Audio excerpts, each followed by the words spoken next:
hopefully going to be that, you know, one-stop podcast where they know they're going to come on and hear real information, not just the fluffy surface chit-chat. It's actual real life scenarios and real life feelings and stories and experiences and solutions as well. Hello, everyone, and welcome back to the Lessons Podcast. I do want to say sorry because it's been 2 weeks since we've uploaded. Life kind of got in the way. We got a bit busy and this took a little backseat, which I suppose is just going to happen every now and again. We have been so busy with lots of work things, lots of family things. We've got a friend's wedding this weekend. So life's crazy. How are you feeling today, babe? Well, yeah, we had some pretty good excuses. We moved into a house. We're selling our house. We're back from New York, all in a space of 2 weeks. So do apologise, but we're super excited to get back into it. And we have a very special guest today. We really missed being on here. Like, podcasting is something that is so enjoyable because you sit down and have real conversations with the people. You're so present and obviously we all get to learn something. So let's get straight into it. Our guest today is a very, very, very close friend of ours, Nick Mason. If you follow me on social media, you would see him thrashing me in the gym. He has been working alongside the whole Ashy brand for close to 8 years now. A very, very close friend. Very happy person, very motivated, very positive person, but his world got flipped upside down 7 months ago. And we're going to dive right into that today because there is plenty of lessons that Nick has learned along the way. And I feel like you are a totally different person. Welcome to the podcast, Nick. Thanks, guys. Not that the last person was bad. No, but we'll dive into why I think that later on. No, thanks so much for having me. This is really intimate. This is good. You're a bit nervous, though. I'm a little bit anxious, and it's a different experience to rather being a camera. Yeah. Yes. Yeah, so I think I like this, but I am a little bit anxious, so we'll see how it goes as That's we go. Totally normal. So rewind. Take us back. 7 months ago, you're living your normal day-to-day life, training at the gym, getting your big muscles, living your life, planning to go overseas. Yeah. You had Tomorrowland, I think. We had a massive Europe trip booked actually for this year, and it's funny how it's kind of played out the way it has. But like you said, it was just normal really every day. And it's hindsight will say otherwise now, but at the time, everything seemed fine, everything seemed normal.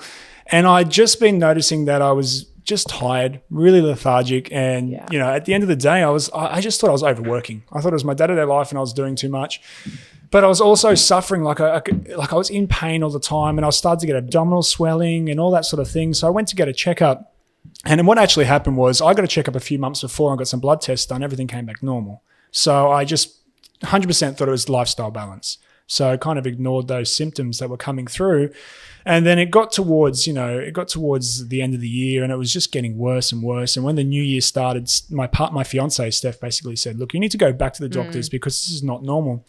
And I remember it so vividly and so clearly. Like, I went in there on a Friday afternoon, and this is my thought. I was thinking, I know this is going to be bad, but I don't want it to ruin my weekend. Yeah. I was like, this is going to be something bad. It's going to completely ruin the weekend. And it was like, it was the day before Valentine's Day, and it was 2 days before my mum's birthday. So I thought, I don't want to find out. But anyway, I went in there, and pretty much the doctor was like, those symptoms aren't normal. You need to go and get an ultrasound. I was complaining of abdominal swelling. And then went and got an ultrasound, and within a few hours, they sent me to the hospital to go get these results because it's a Friday arvo, so no doctors were working. And they said basically straight away it was testicular cancer. And it was just a massive shock. Like, it was almost disbelief. And it was one of those things. Were you by yourself at the time? Or? No, I was lucky that I had my partner there, his fiance now, Steph, was there. And she, both of us were just in shock because it'd gone from a Friday afternoon chilling to I'm going to quickly pop down to the doctors to a few hours later we're sitting in the emergency ward of the hospital. It was about 10:30 at night, and they've called in this specialist, this urologist, to come in. And he said, Nick, I hate to tell you this, but it's definitely cancer. And the first step we're going to have to do is we're going to have to remove that test in my left nut. And they had no idea really if it had spread anywhere else, if it was just the first step. So within 24 hours, I was on the table basically for emergency surgery. When you first heard that news, what did your body and mind feel? Do you know what? It actually happened so quickly and I was in so much shock that I really didn't have time to process the whole situation. But the urologist, like the doctor, he was so amazing. And he basically it was just a matter of, this is the issue. This is the process that we'll take. Let's deal with it. And there was nothing else to really worry about. No time to think. No, exactly. Get it done. And they're like, so what we'll do is the first step, this is basically how he explained, is like the first step, we'll just remove that affected area and then we'll run some tests and we'll just see how everything else is. So that was all I had to think about. Yep. Okay. And it was totally manageable at that stage. Yeah, you're like, I got this. Get it removed, and move on with my weekend. Yeah, exactly. There was a part of me and I was like, I'll be fine in surgery. I wasn't scared of it. And I wasn't really worried about losing a nut. It was just a matter of something I had to do and get it done. Yeah. And that's exactly what happened. And surgery went fine, no worries at all. So you thought that was it? You were like, yep, surgery's done. Yeah, there was obviously, I was hoping 100% that would be it. It wouldn't go further. But there was a massive part of me telling me that the symptoms that I'd been suffering had been going on, I think back now, at least 18 months. Oh, wow. So there was a massive part of me that deep down thought this is probably going to be a lot more than just a quick operation. Yeah, and I thought, and the next step he'd already explained is once we do the surgery, if we find that it has spread, we'll attempt chemotherapy. So that was the thing. And then I stayed within 24 hours of my surgery. Just as they were discharging me, the specialist came back in and he said, "Oh, Nick, I'm glad I've caught you before you've left." He goes, "Look, I have some bad news. We've done some CT scans. We've checked the tumor, and unfortunately it has spread. It spread to your abdominal area, and it's quite progressive. I had a 6 centimeter tumor on one of my lymph nodes in the back of my abdomen." So he goes, and he was very matter of fact and quite flustered about telling me, but I think it was just, there's no really good way of telling somebody that. How do you tell someone that they've got cancer and it's spread and it's spreading fast? Yeah, that was exactly it. Was that when the penny dropped? Was that when? Yeah, and you know what? And I again remember this really vividly, but it was the drive from leaving that hospital, and I was obviously, just waddling around, going to the car, sitting in the car with Stephanie and us driving back to our place in Broadbeach. And that was that drive, which was, a 30, 40-minute drive, was just like, yeah, it was really hard. Yeah, it was really hard because it was the realization that this is real and that this is cancer. And it just all those things start to sink in. Not just your weekend ruined. Really. No. He'd gone from going, let's hopefully this will be a quick op. But to be honest, still so naive to what was actually going to come from that, from finding that news out. Do you think that was good to be naive though, not knowing what's coming? Yes, you don't want to know, because if you got told the whole story of what was actually going to happen before you experienced it, it would just be too much to deal with. Yep. One of the most beautiful things of this whole scenario was it was extremely intense, but it's happened in such a short period of time. Yeah. And I'm sitting here 7 months later in remission with you guys. Crazy. So, yeah. And then 2 weeks later to the day, basically, I was sitting down for my first round of chemotherapy. And that was another massive moment where I realized I'm getting chemotherapy. I'm a sick person. And when I looked around the waiting room, and this is one of the most tragic things about it, but you never realize how many people are affected by it until you go through it or you know someone that goes through it. That waiting room was like chocked out of people waiting to get in to do their chemo. And with my process of chemotherapy, the cycles lasted for 21 days. And for the first week, you go 5 days of your week every day, and you're there for about 7-8 hours. So it's not as quick as just getting a bag in and out, It was massively. And so you get to see the people coming in and out. And another huge shock to me was just how many women are in there going through chemotherapy for breast cancer. Yeah. Huge. Would that be the top two, you think? The testicular? Yep. Well, testicular cancer, it's very common. And that's one thing that I stress now to everybody I talk to. Like, it's super common. And I didn't know anything of it. And how old are you right now? I'm 31 right now. 31. I turned 32 at the end of the year. Okay. And apparently the major demographic of males that are suffering from testicular cancer is from the age of around 18, 19 through to about that 35, 36. You just wouldn't expect someone young and healthy to be told they've got 100%. Cancer. It just doesn't seem fair, does it? No, it's like prostate cancer, and that's things that comes on, a bit later in life, and that's kind of what I put the two together with. But so it's one of those things, and I think maybe if I had been a little bit more aware of, the risk, I would have got checked out a lot quicker. But again, this is hindsight speaking. 100%. So what were some of the symptoms you found that you ignored? Massively. So before I got the abdominal swelling and actually feeling a lump, months before, I was complaining of just chronic fatigue. Yeah. And I remember Steph complaining to me, Nick takes so many naps, he's always so tired. I got to the point where I could fall asleep. Didn't matter if I just woken up and I could fall back asleep straight away sitting there. I fell asleep at the traffic lights with Steph. Like, I remember the week before I went and got diagnosed, we're sitting at traffic lights. I was driving. The light went red. I closed my eyes and then woke up to horns honking and Steph being like, babe, wake up. Yeah. And that's how bad it got. But like I get up at 4:30 every morning. So you just thought it was normal. Yeah. And I train clients, 4, 5, 6 hours. And then I train myself in the gym 2 hours and I go for a jog or a walk, whatever. I just thought I was just overdoing it. And because it's one of these things that it doesn't just happen overnight, you don't just wake up feeling like that. It's such a gradual change that over the entire period of time, you don't really notice. It just becomes your norm. And that was the thing. So I just convinced myself that was the issue. I was doing too much, and I cut back, and it was really making no difference because obviously I have this cancer raging in my body. Yeah, as your body's growing the cancer, your body is also using up so much energy to try and fight it. And the thing was too, right before I got diagnosed, I was on a really intense training program, and I was expecting a lot from myself.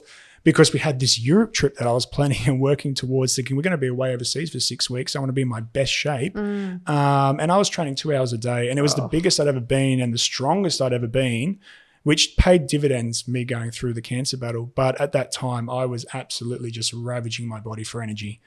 Because it was doing absolutely everything it could just to keep me going, and I was expecting so much more from it with the training program I was doing.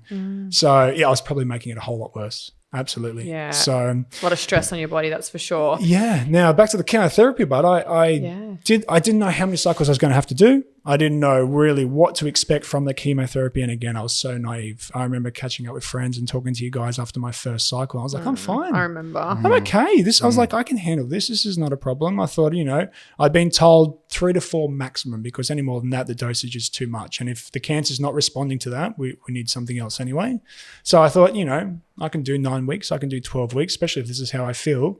But by the time I started that second cycle of chemotherapy, it absolutely floored me. Because I remember you said you'd go in for your chemo, but it doesn't really hit your system and start making you feel like crap until a week later. So you're like, oh, sweet. And then it hits and you're like, and that first cycle, that first week I was on just thinking, I'm just going to stay positive. I can get through this, and not knowing what to expect. And of course it did. It caught up with me, and I got really, really sick. Before you got cancer, I wasn't really aware what actually happened through chemo. So you walk into a room. Can you paint us a picture of what happens when you walk in that room? What does it look like? Well, what do you do? Unless you've been there, or unless you're close to someone, you wouldn't. You come, like people say, I'm going doing chemotherapy. And here's another thing. My father had bowel cancer a few years back, and he went under chemotherapy for about 18 months. Wow. I knew nothing.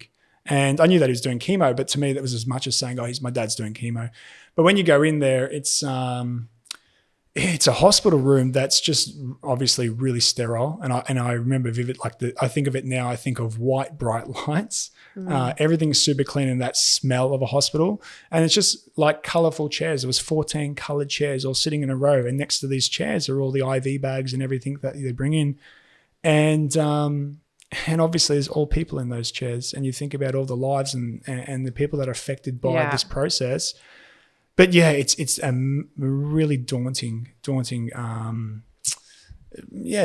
process to go through it. And you walk in there and you see people that are sick, and you see, people with no hair, and of all ages. There's no discrimination. It doesn't matter your age, doesn't matter your gender, it doesn't matter who you are in life, in the real world. When it comes to that room, everybody there has got their own battle going on. Equal, the same, yeah. And children as well. And that's one of the hardest things too, seeing children that aren't even aware of why they're there or going through this process or can't comprehend the issue that they have, just having to go through chemotherapy. And chemo is different for everyone, but basically the side effects, everyone cops it different, but it's horrible. Bottom line, it's just not a nice experience. You wouldn't wish it on your worst enemy. It's really horrible. And I did my first cycle. They said the tumor's shrinking. Great. So that was 3 weeks. They said, we'll do another cycle. I was like, okay, I can do another 3 weeks, thinking I was still sweet. And when that second cycle hit me, I was absolutely floored, super sick. Couldn't eat, and just a shell of a human being, basically. I remember seeing a photo and you looked sick. Your face was so pale. It's just like, that was the thing. Nick? And the hair, when my hair started falling out, it was like you're just ticking all the boxes to a cancer patient, and to go from a fit, healthy guy to all of a sudden 3 weeks later, I'm laying in bed and I can't get up, or I can't make it to the bathroom, or I just have no energy, and my hair's all over my pillow. Lot to process. Massive. And then second cycle, I was getting told, it's going really well. We're going to do a third cycle of chemo. So you never really know what's ahead. You can only see maybe a week or a couple in front of you, and it's probably better that way. It probably is better that way. Did my third cycle of chemotherapy, and I thought to myself, if I have to do another, If it's the last cycle, I can mentally take it, but physically I don't know how I'm going to go. But I'd already been told at the beginning it's only going to be 3 or 4 cycles of chemotherapy. The chances of needing more after that that's the best thing about testicular cancer, very treatable, were slim. So I got my 3rd cycle of chemotherapy and they basically said, we've done the chemo. And for a moment there, I was like, thank God we're done. But they said, unfortunately, the tumor's just not shrinking anymore and we're going to need to go. And did it shrink like in the process? It did. Yeah, it did. It definitely shrunk. But then as they did more testing too, they realized that it spread to more areas of the lymphatic system in my abdominal area. Right. So this one tumor was actually a cluster of different areas that are affected by it. And I had not at any stage really put any energy into thinking about needing surgery. I'd used all my energy on just thinking I've just got to get through chemotherapy because I've been told 3 or 4 cycles and I'm done. And I was really bitter. I was super bitter that I'd been misled. And I look at it now, I go, I wasn't misled. They didn't know. Yeah. They had to just see how it was going. And the other thing is too, they don't want to tell you too much because you can't process it. Yeah. But at the time I was super bitter and I was really cut with the hospital and my doctors for not saying, earlier that it's probably going to result in surgery. Yeah. And then that was when I started to get really scared. And in the whole process, and it was that was the worst of the entire time, the lowest I'd ever felt, was that weekend at the end of the 3rd cycle. I'd just done, my 9 weeks of chemo, thinking I actually thought the worst it was going to be was either another round of chemo or I was finished. That's what I was going to hospital. Me and Steph were both thinking the same thing. So we thought, either way, 3 weeks and we're done or we're finished today. And that drive home and that weekend, I needed to be left alone. I just needed my own time to process it. And then I was terrified of the abdominal surgery because I knew it was huge. And speaking to the specialist, he said, we're lucky if we see 10 cases in a year. That blew me away when you told me that. That scared me. I was like, well, they don't get to practice much. That was the serious thing. It takes a special surgeon to be able to do where, like the area that was affected, the back of my abdominal area. And not many people are qualified because they don't see it very often and that sort of thing. And I started to realize that this could be a game over scenario. I just thought, being faced with your own mortality. Up until that point, it was something that there was a process and it was like you're just at the mercy of them and you go through the process and you come out all right. And then I started to realize that this ending that I think I can get done in 9 weeks is going to turn into something a lot bigger. And it just, was that next step. It took me about a weekend to process it. And then I was at the mercy of just going, okay, accept my fate. Let's do it. It's out of my control. I've just got to show up on the day. And how far after that event? It was about 6 weeks because they had to wait for the chemotherapy to die down in my body, the chemicals. And also because it was going to be such major surgery, your body just can't heal while it's going through chemo. So they had to wait till it died down enough to be able to do it. But on the same side of things, they don't want to wait too long because you're not doing chemo anymore. It's a good chance that tumor could reignite or, kick back in that cancer. Right. So anyway, and I mean, I'm sitting here now. So we did it. We did it. And honestly, I've been so blessed and so lucky, but that surgery went 100% to the T. It was a 6-hour surgery. No complications. I didn't need any blood transfusions. They got all of it. That is amazing. I remember absolutely. I remember the surgeon saying to you, this is the surgery that I won't sleep the night before. This is the surgery that I am nervous about. And you hearing that, you were like, what do you mean you're nervous about this? Like, I'm the one going for surgery, but because he doesn't get to do it very often, it's he was absolutely amazing surgeon. I owe my life to him. But honestly, it was one of those things. And he said, Nick, if anyone told you this is not a big deal, they're lying to you. And it's a rare surgery and it's major. They said, as far as surgeries go, this is as big as they get. Yeah. And I had all these things in my head, and I honestly remember laying on the bed before they wheeled me into the operating theatre. And this is one of those moments where I kind of just had to come to peace with everything, come to peace with the situation that I was in my life at that time. And super scary. But what did they actually have to do to get to remove? Yeah, so unfortunately, because it's the back of the abdomen area, I mean, there's in the States, they use some robots and stuff that can actually go through the back. But because this is such a large affected area, they had to go through the front of my body. They cut from basically my breastplate, like my chest, right down to below my navel, just above my pelvic bone. And they took everything out. They took my stomach out. They took all my intestines out. They mobilized my kidneys. And they've showed me photos since, because it's a teaching hospital as well, and they'd taken some of these photos of the actual process. Wow. And they showed me, obviously it doesn't look real, and I don't like gore, but it just to look at your photo of yourself laying on a table and it doesn't look real. Yeah. You could just see the entire body open. Oh my gosh. And you could see right through to where my spine is and the aorta. And the aorta is a major artery. And this is one of the biggest risks with that surgery, that if they nick the aorta, that's a major artery. You can easily bleed out. You need blood transfusions and it's a huge complication. But and I thought, okay, that's scary. But when you see the picture, it's just there. And it's a good, 4 centimeter diameter or more. It's huge. And to think that they were working around that for 6 hours. And there was a full team that had 2 surgeons running on me plus all the surgical staff and nursing there. And yeah, it was... Can you imagine being a surgeon in that sort of situation and working through? Mate, when they came in, like when I was laying on the bed, I'd been waiting for an hour and a half laying on the bed before getting wheeled into that room. So it wasn't just like a 5 minute, okay, psych yourself up. I was there, and I had all the blankets, and they'd come and done my IVs and everything like that. But when he came in, he was wearing gumboots. And he was wearing like full, just like splash gown, everything. They looked like a butcher. That's what it reminded me. Oh, gosh. And I'm laying in bed. And it's not painting a good picture. No, and it wasn't. And I was terrified already. And he came in and that was the only vision that I had. I was like, this is the butcher coming to start. And I didn't recognize him at first either because of all the gear that he had on.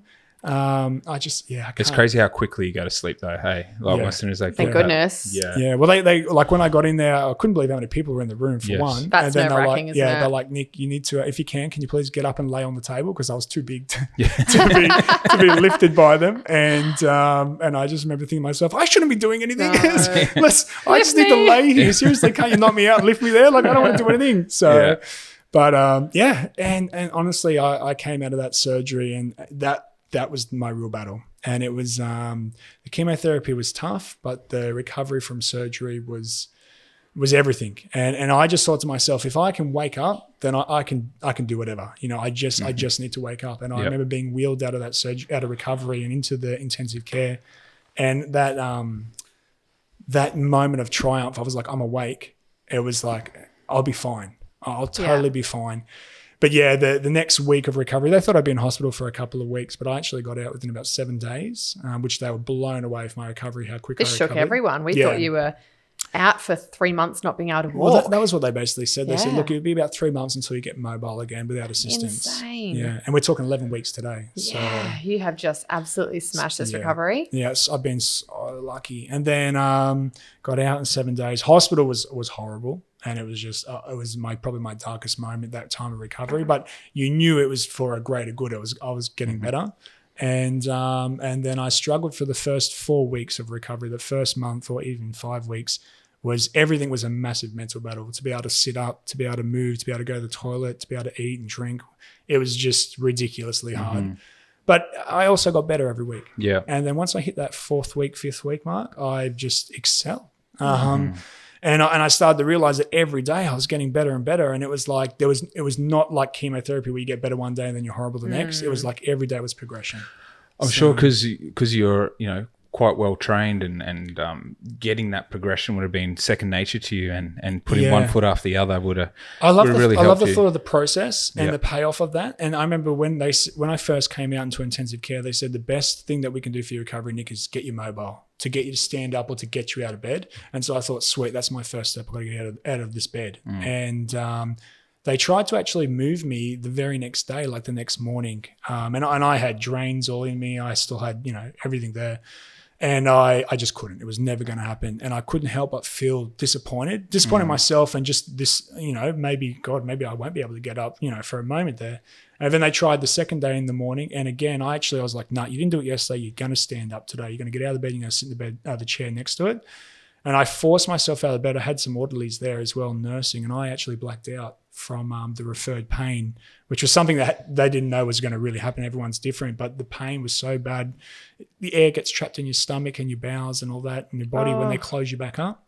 And then when you move your body, the air shifts inside your body and your internal organs and your muscles feel it. And it's like being stabbed, basically. And it's shoulder tip pain. It just goes to the highest point when you stand up. And I blacked out. Oh, my gosh. So just as well, I guess. Well, yeah. I remember waking back up in bed a few minutes later from, like, I was in excruciating pain. And I didn't realize I'd been crying, but I was crying. And Yeah, it was that. But then that evening, I thought, you know what, I'm going to try again. And I actually got out of bed. Amazing. Yeah. So. And is there any ongoing things you got to be aware of with the thing, like say your lymph nodes been taken out and that sort of thing? So I mean, and like anyone that goes through cancer or chemotherapy, there's lots and lots of checkups. So now I get checked every 6 weeks, 8 weeks. So I'm under like really close observation. I do all my bloods, and I do CT scans if there's anything that's not right. So I've just recently done one. I'm doing another one, in a week or so's time. And they basically said they're going to keep a close eye on me now because the chance of reoccurrence is highest in the first 12 months, 18 months. Gosh. So there is that fear, but to me personally, I don't even think about it. Yeah. It's just, I feel amazing. And every day, and I think to myself, I can't believe how bad I was before I went through this process, how sick I must have been. It's because I feel so good now. Yeah. So the thought of falling sick again, to me, I just don't feel sick. And I mean, that risk is there and that chance is there, but I don't think about it. And one of the things you were saying to me privately was that you don't think it was lifestyle. It was more just the luck of the draw almost. But has this changed your lifestyle at all? Massively. Yeah. Massively. I mean, anything like this, and if you have someone that goes through it or you've gone through it yourself, 100% your perspective changed. And the things that you prioritize to the things that are actually important, all of a sudden, that is put into question. And like you said, it's not one of those with me. It wasn't, they can't pinpoint a lifestyle issue or anything like that. It is luck of the draw to a certain degree as far as they know at the moment. They can't say what causes it. But when you look at the statistics, it's white Caucasian males, age of 19 through about 35, 36.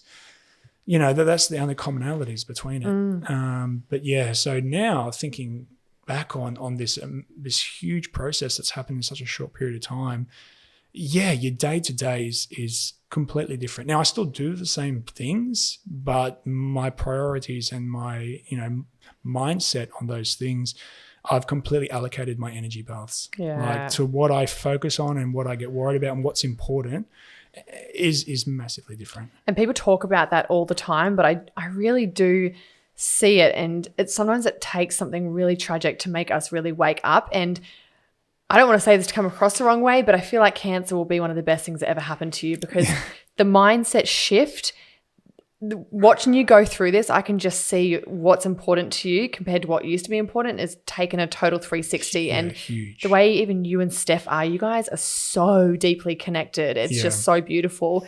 And your family, like it's really nice to see that there is a positive out of such that struggle. It has been the biggest blessing. Yeah. And isn't that crazy to say? Yeah, it's ridiculous. Thank you, cancer. Yeah, it is ridiculous to say that. Now, and that's not to think that my life was amazing before. Yeah. And I'm super connected with my friends, my family, and my partner well before that. But it was going through this process that has obviously changed my life and changed the people's lives around me who I'm close to. But going back to we had plans to do Europe. That was the big thing this year, and that was what we were looking forward to doing. But because of this situation, we couldn't go.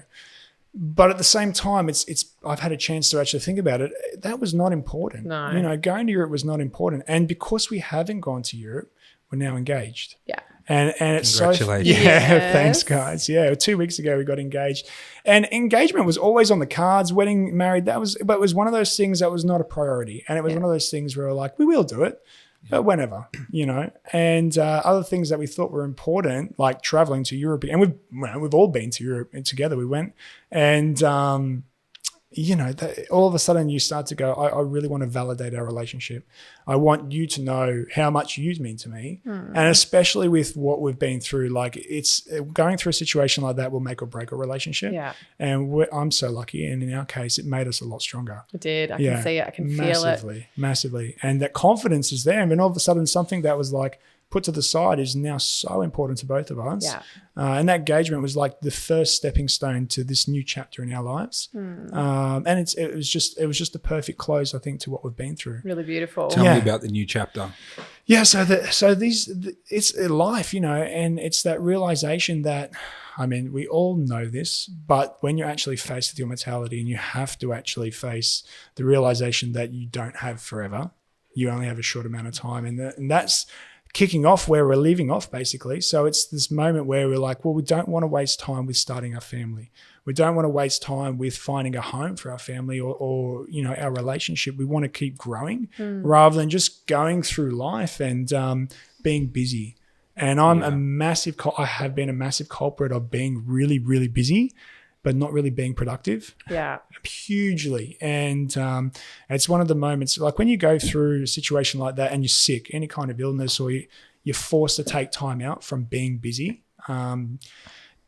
I've put so much energy into trying to develop what I could, and that was where my mind was at, because I didn't have any energy to do anything else. And I think that's been the biggest payoff for me, because life forced me to actually take a sidestep, stop, and stop being so busy, and actually start working towards things that are going to, create more for your life. That's important to you. Massively. Yeah. And that's been one of the biggest things that I take away from it. And again, bringing it back to that, you're not going to be here forever. I know. And I've listened to so many podcasts being sick and stuff. And there's this big one that, big saying, and you would have heard it, that most people die at 25 and then are buried at 75. And most people stop living their lives really at such an early age because they get so busy with the mundane. And now, like, you think to yourself, well, I'm 31, turning 32, and that's so young. Yeah. That is so friggin' young. And I mean, there's never a good time, but I want to have every moment and live every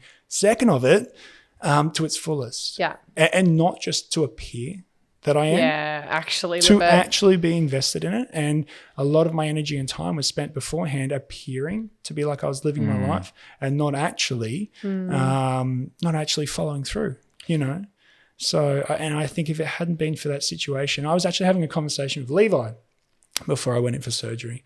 And it wasn't, and I was explaining to him that the whole chemotherapy process didn't actually change me.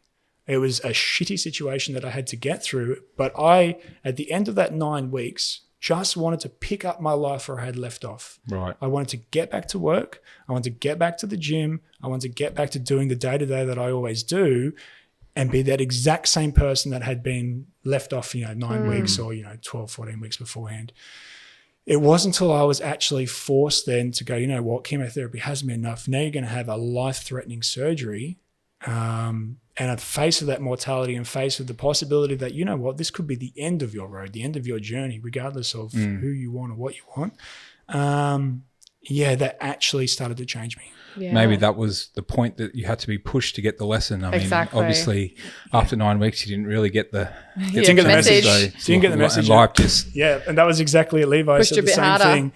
How's life delivering on what you needed? Maybe not so much what you wanted, but what you needed. And that's not to say that I deserved it or anything like that or fair, but it was because of that now I can sit here right now and have this massive swing of priorities and this appreciation of what I got. Life doesn't give you what you want, it gives you what you need. Yeah, definitely. So as you know, our podcast is called Lessons.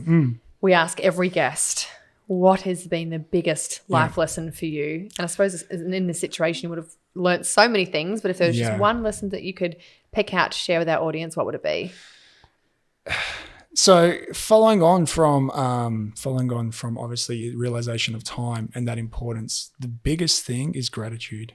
And I get so many people saying, oh, it's so inspiring how you've been, how you've handled it. How could you have done that? And I always feel really guilty, and I always feel like I'm not deserving of that credit. You know what I mean? I just did what anybody I think would do, and that's deal with the situation, because that's the only choice you have. You either deal with it or you close off and you think, why me? But you don't do that. You get through it.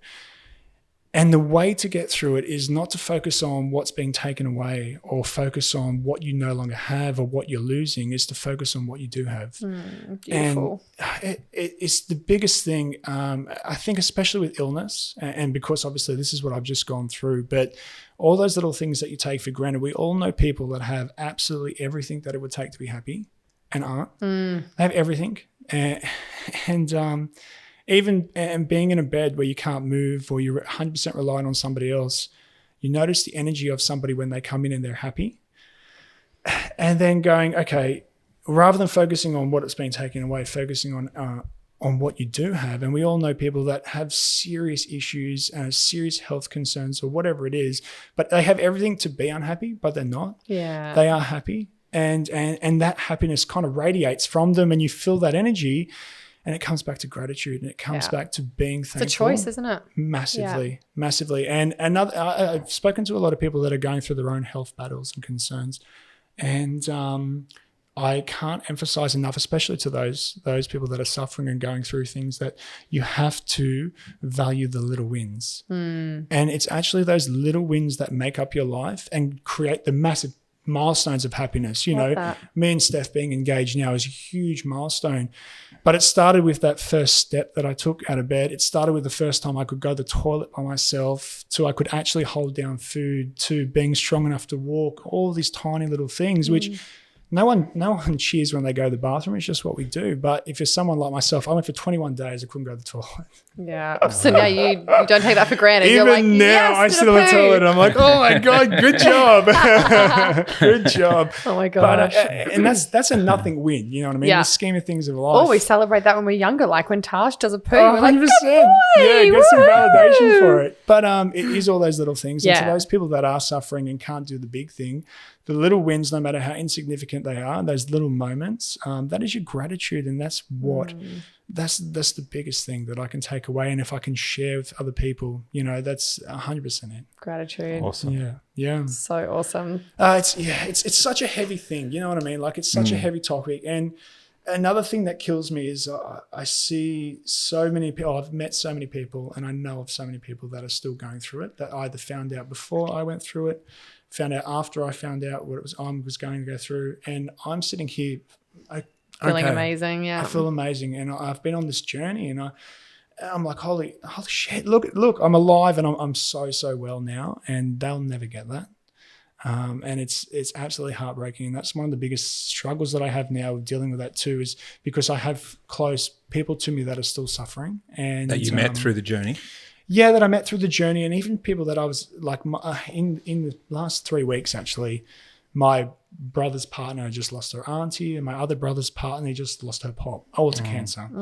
And I've actually done this same experiment with people, especially coaching, because, you know, obviously I'm a PT and I do a lot of group coaching, and I've done lots of talks as well. And I've done this thing with people, and you've probably seen it as well, but you ask people, you know, you tell people the life expectancy, especially in today's day and age, you know, 75, 80, you know, that's a good innings. And that's what people kind of expect from you. Well, you're 75, 80 years. And then I ask people to put their hands up, you know, if they know somebody that's been affected by cancer, and you can pretty much get everybody's hands up on that. 99% of them, yeah. Yeah. And then you say, I want you to leave your hand up, you know, if you know somebody that's passed away from cancer. And again, most people can leave their hands up to that. And then the question comes up, well, how many of those people got those 75 and 80 years? And it's a huge, you know, weight to bear. And it's this massive realization that we're all aware of. Yeah. But it's not until it's close to home that you're actually forced to deal with it. Yeah. Yeah. And it really makes you realize how short life is. Oh, it is. And there's a difference between having a long life and having a happy life. Yeah. And I think the biggest thing as well now with this gratitude and this realization of how lucky I am, I want to be happy. You know, I don't want to be seen to just be happy. I actually want to genuinely be happy. And I was happy before. I wasn't someone that wasn't. But I want to invest the time that I have, the little time I have, into the things that actually are really important. And to everybody, that's different.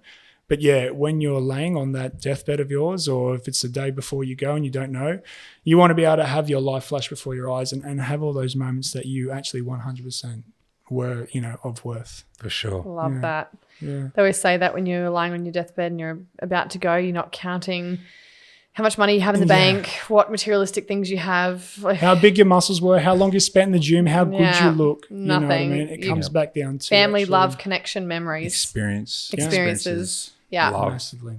Love. That's what's important, isn't it? Oh, thank you so much for joining us today. Guys. This has been, I know it's a really heavy topic, but hopefully. it's heavy, but it's light because of the meaning that you put on it and how it's changed you. And even you talking about it, because obviously you have a little bit of a social media following, and I spoke about it on my following. You know, I went and got my pap smear done. Us talking about this it gets everyone else to go get checked. I had thousands of girls say, oh, thank you so much for talking about this. I booked my pap smear. Yeah. So many men, thank you for talking about Nick. I booked my brother in. I booked my husband in. Yeah, even like I come from a big family, and all my brothers, my cousins, extended family, like it was kind of the wake-up call. That will save lives though. Yeah, massively. I mean, I used to be one of these people, I was like, why would I go to the doctor if I'm not sick? Yeah. Why fix it if it ain't broke? Yeah. Well, let's close on that. What should someone do if they're in that age bracket and at risk bracket? What would you suggest? 100% go get checked up, but it's not enough to just go to the doctors and ask for a checkup. And that was kind of the trap that I fell into previously before actually getting diagnosed. And I was kind of reserved as well. I didn't want to seem like a hypochondriac or like I was whinging, but push a little bit further and ask for actual blood tests to be taken and make sure you follow up with it. And if you're not feeling 100%, you're not imagining it, that your body's trying to give you its little warning signs. And the sooner that you can get on top of that, I mean, I always say that the sooner you can deal with it, the better your prognosis and the quicker you can deal with it. And that's 100% it. Regardless of how big or small you think the issue is, be 100% honest with your GP. Don't be scared and just go and get it done. Because at the very worst, very least, you're sweet. Yeah. Awesome. What do you got to lose by going to get checked out? What have you got to lose? Yeah. And if it's something more serious, the sooner you detect it, the sooner you can actually deal with it. Great advice. Yeah. Great advice. You've been an absolute pleasure to talk to. And thank you so much for having me, guys. I was really anxious when I first started the tag, but actually talking about it and sharing it, it's just having a conversation, isn't it? Yeah, I do. And I appreciate so much the opportunity. I really do. Thank you for sharing and being so open and vulnerable as well. Really appreciate it. Thank you so much. Bye. Thanks for listening, guys. If you haven't already, make sure you subscribe to the Lessons podcast. And remember, we'd love to hear from you. So please jump on over to our Lessons Podcast Insta page to tell us what you think. Don't forget to join us on the Lessons Podcast next week for another inspiring guest and fantastic life lesson. If you think you've got a lesson to share, we'd love to hear from you. Hit the link in the description box to get in touch. Bye!